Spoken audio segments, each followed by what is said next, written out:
19 September 2025 ইসরায়েলের Haifa বন্দরের আকাশ সেদিন ছিল অস্বাভাবিকভাবে শান্ত।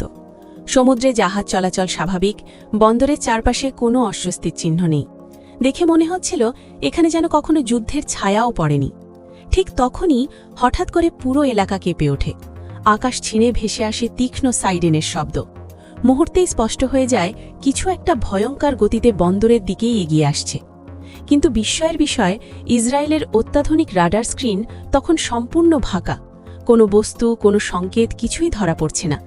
সঙ্গে সঙ্গে সক্রিয় হয়ে ওঠে ইসরায়েলের গর্ব, বিশ্ববিখ্যাত আয়রন ডোম প্রতিরক্ষা ব্যবস্থা। রাডার ঘুরতে থাকে, অপারেটররা চোখ সরাতে পারছে না স্ক্রিন থেকে। ঠিক তখনই মাথার উপর দিয়ে বিকট শব্দে গর্জন করতে করতে একটি অচেনা যুদ্ধ বিমান চলে যায়। সেই মুহূর্তেই সবাই স্তব্ধ। এটা কোনো আরব রাষ্ট্রের বিমান নয়, এটা ইসরায়েলেরও নয়, এটা ছিল রাশিয়ার একটি ফাইটার জেট। প্রশ্নটা তখন একটাই, রাশিয়ার যুদ্ধবিমান ইসরায়েলের আকাশে কি করছে? এই ঘটনার সূত্রপাত আসলে আরও আগে। মাত্র 5 দিন আগেই ইসরায়েলের প্রধানমন্ত্রী নেতানিয়াহু প্রকাশ্যে হুঁশিয়ারি দিয়ে বলেছিলেন, প্রয়োজনে ইসরায়েল মস্কোর ভেতরেও আঘাত হানতে পারে। সেই বক্তব্যে রাশিয়ার প্রেসিডেন্ট পুতিন শুধু হালকা হাসি দিয়ে বলেছিলেন, নেতানিয়াহু মজার কথা বলেছেন। কিন্তু কয়েকদিনের মধ্যেই ইসরায়েলের আকাশে রাশিয়ার ফাইটার জেটের উপস্থিতি যেন স্পষ্ট করে দিল, রাশিয়া কথা নয়, কাজ দিয়েই জবাব দিতে পছন্দ করে। সবচেয়ে বড় রহস্য ছিল অন্য জায়গায়। ইসরায়েলের হাতে আছে বিশ্বের অন্যতম শক্তিশালী রাডার সিস্টেম। একসঙ্গে 20টি টার্গেট লক করা, 50টিরও বেশি লক্ষ্যবস্তুতে আক্রমণ চালানো এবং 100 কিলোমিটার দূর থেকেও যে কোনো বস্তু শনাক্ত করার ক্ষমতা তাদের রয়েছে। তারপরেও রাশিয়ার এই বিমানটি কখনো স্ক্রিনে দেখা যাচ্ছে, আবার মুহূর্তের মধ্যেই উধাও হয়ে যাচ্ছে। কারণটা ছিল ভয়ঙ্কর। এই বিমানটি ছিল রাশিয়ার অত্যাধুনিক স্টেলথ ফাইটার জেট, এমন প্রযুক্তিতে তৈরি যা শত্রুপক্ষের রাডারকেই বিভ্রান্ত করে দিতে পারে।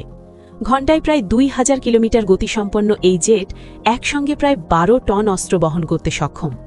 পরিস্থিতি হাতছাড়া হতে না দিয়ে ইসরায়েল আকাশে পাঠায় তাদের সবচেয়ে উন্নত যুদ্ধবিমান F-35।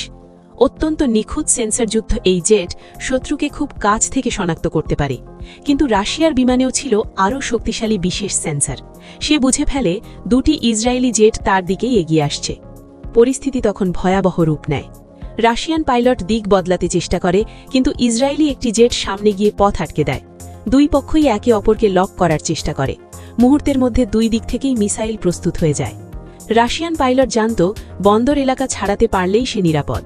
কিন্তু সমস্যা ছিল আরও বড়। তার দিকে ছুটে আসা মিসাইলগুলো ছিল ইসরায়েলের সবচেয়ে উন্নত প্রতিরক্ষা অস্ত্র, যেগুলো টার্গেটকে আঠার মতো ধরে রাখতে পারে। শেষ চেষ্টা হিসেবে পাইলট চালু করে বিমানের শক্তিশালী জ্যামার। এরপর এক ঝটকায় 1000 মিটার উপরে উঠে আবার হঠাৎ 3000 ফিট নিচে নেমে যায়। এই আকস্মিক উচ্চতা পরিবর্তনে মিসাইলগুলো বিভ্রান্ত হয়ে যায়। শেষ পর্যন্ত রাশিয়ার জেট সীমান্ত অতিক্রম করে সরে যেতে সক্ষম হয়।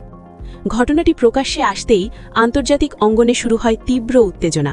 কেউ বলছেন রাশিয়া ইসরায়েলকে শক্তির প্রদর্শন দেখাতে চেয়েছে, আবার কেউ মনে করছেন এটি ছিল অত্যন্ত গোপন কোনো গোয়েন্দা মিশন।